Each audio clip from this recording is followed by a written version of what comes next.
Tonight, Wiregrass political leaders are reacting to the news of President Biden withdrawing from the presidential race and endorsing Vice President Harris. Some local Democrats say that this move brings the party closer together and that Kamala Harris is the right person for the job, while local Republicans say it doesn't matter who former President Trump faces in November, he'll still win the election.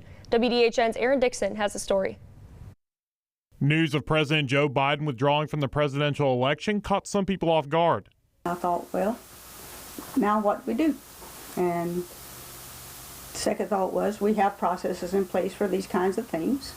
So I'm sure those processes will lead us to a good candidate. While others predicted this happening months ago. I made this prediction 7 months ago. I don't think people who were tuned in are particularly surprised about this. It was fairly easy to read the tea leaves. President Biden becoming the first president to drop out of the election since Lyndon B. Johnson. It's time for a change. Biden was just a little too old, but he did well while he was in office.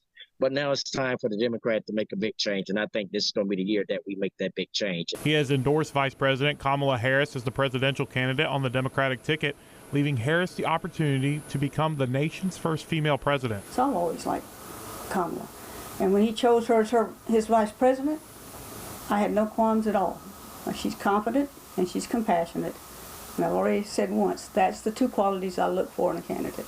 Some saying the endorsement was just a way for President Biden to, quote, check the boxes. President Biden chose her as a nominee, in his own words, basically, because she was a woman of color and, checked the boxes that he wanted in terms of diversity, not necessarily because she's the most qualified. Others saying that Harris could be the candidate the Democratic Party needs to win in November over former President Donald Trump. We're moving forward now. We have a strong person who can stand up against Trump now. Not only that, she's a former prosecutor taking it straight to Trump, a convicted felon. So he's got a fight on his hands.